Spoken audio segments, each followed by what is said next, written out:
This is A Geek Leader.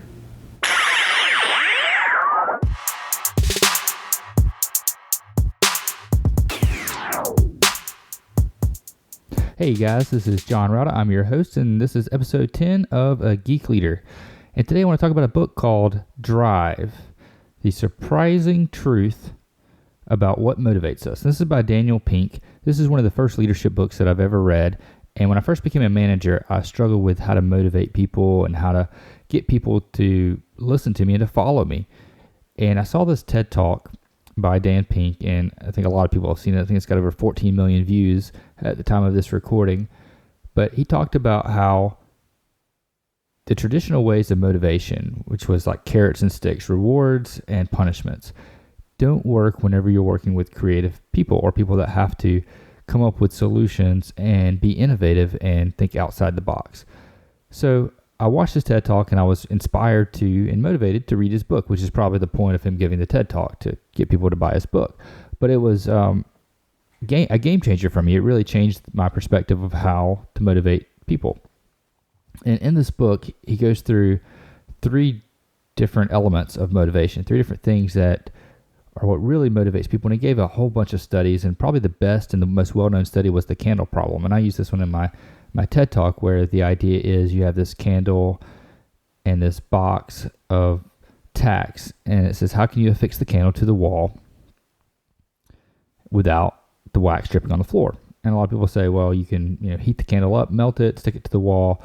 Well, that's great, but it doesn't work.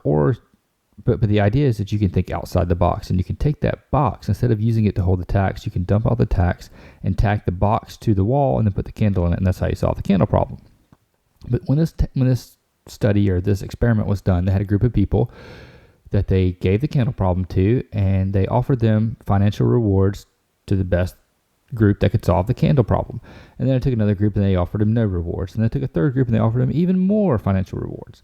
And the group that was not offered the rewards did the best. And part of the idea is because money is a motivator. And when money is involved, your focus narrows and you focus towards the goal of the money. And you miss some of the innovations and some of the things that are on the outside, because as we've learned before when we're talking about creative rhythm, is that creativity and innovation usually happens in the white space. It happens on the edges and when you combine ideas together. But Dan said there's other ways to motivate, not just carrots and sticks. And yes, carrots and sticks, and yes, rewards, and yes, those kind of things work great for certain jobs and certain tasks, but they don't work for all tasks. And as a technology leader and as a manager of an IT group of software developers, we need to motivate people using the more creative approach, using autonomy, mastery, and purpose, the three elements that Dan Pink talks about in his book. The first one is autonomy, and that's the idea that people are self-directed, and they like to motivate and move themselves and not to come up with their own ideas. And I'm a firm believer that people are self-directed from birth. I have a 5-year-old and a 1.5-year-old, and there's no doubt that they want to do their own thing from the time that they can start crawling, and maybe even before that. And you have to either train them to that's a bad way of putting it, but you have to get them to listen to you, right? You have to motivate them in certain ways. But the best way to do that is to get them engaged in what you're doing. And what I've learned as a father, mostly by watching my wife, because I think she's a fantastic mother, and she motivates the kids by getting them to see her point of view and see her perspective and understand things from her viewpoint of why it's the right thing to do, which is fantastic. And that's the way you should motivate your team and your employees as well.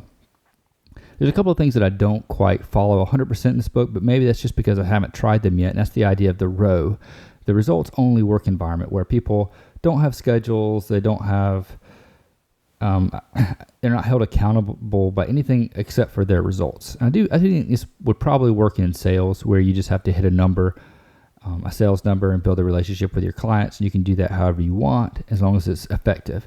That would probably work there. But from a technology perspective, part of software development is building teamwork and working as a team, being innovative together and helping each other out. And it's really hard to do that when results are the only thing that you're focused on. I think focusing on teamwork and being there, being available, is really important as well. So the flex schedule, I understand, but no schedule is a little bit different, a little bit hard for me to grasp right now. But you can motivate people by giving some things that they can be autonomous for. They can have autonomy over their task, what they do, and when they do it, who they do it with, and how they do it, their technique. So the ideas are task, time, team, and technique. Those are the 4 things that he talks about in this book that you can allow your team to have autonomy over. And I found that as far as software development goes, using the Scrum methodology really helps with this, because you create tasks, right? You have stories or epics and stories, and then within that you have tasks. And people choose the tasks that they want. They also choose as a team kind of how they're going to work on those things and how difficult the tasks are. They come together as a team and come up with the techniques, the frameworks they're going to use. And those kind of things. It's really very much autonomous in how they work. They're self-organizing teams, and that's the whole purpose behind Scrum and the Agile methodology. So I think that's great when it comes to autonomy. The next thing in Dan's book is mastery, and that's being good at something that matters. And I think that gets kind of difficult with software development, because a lot of times companies will mandate their teams to use certain frameworks or certain technologies, and they're slow to adopt the newer ones because they want to get the bugs worked out sometimes. But I think that is a really good opportunity. In order to do this through software development, you have to give your team the opportunity to learn about the latest and greatest things, to test it, to play around with it, and to become a master at those things. I think going to meetups and encouraging your team to speak at meetups and be a leader at those events to become masters in those areas is very important. So one thing about mastery, though, is it's never fully achievable. It's one of those things you're constantly working towards. Remember, it's a process, not a project. And the third element in his book was purpose. And for me, this was the hardest. And I talked a lot about this during my TED Talk, is that with purpose, purpose is about doing something that's bigger than you, something that's extremely important, that has value above and beyond the task that you're actually working on. So I mentioned in my talk that the first time I really wanted to apply purpose, I wanted to take the mission statement of our company, which was making life easier, and to apply that for everything we do. And in all tasks and all projects that we're doing, we're using that to make life easier for someone, somewhere, somehow. And I remember getting a task of building a form. And I was thinking, how can this form truly make life easier? How can it be more important? And then I had to replay that. What is the purpose of this form? No, it's not just to submit something so we don't have paper. It's not just to speed up the process, but it's to save someone's time. So if we have this form, and let's say it's submitted by 1,000 people and it saves them 2 or 3 minutes, that's 2,000 or 3,000 minutes of time that can be saved, and that can be used to be spent with their families versus making a phone call or filling out a paper form or routing documents around. Whatever this form was for, which I really don't even remember at the time, it could save that much time for the individuals filling it out. And over a period of time, that time is valuable. That could be time that they play soccer with their kids. It could be time that they read a book, that they better themselves, or it could be time that they waste. Who knows? But you're giving them the opportunity to make that choice. And when I started to apply that to more things, it became more apparent. Another thing that we do with my team to help build purpose is we serve. We have service projects. I'm going to do another episode in the future about the importance of serving together as a team, as far as teamwork is concerned. But during my TED Talk, I'd mentioned that for purpose, it was all about having good perspective, the perspective that what we were doing wasn't just a form. We weren't building a form. We were building time that someone could have. And adding that to teamwork, doing it as a team, meant that I had their back, my team had my back, and we had a purpose together. And putting those two together really helped me understand purpose for my team.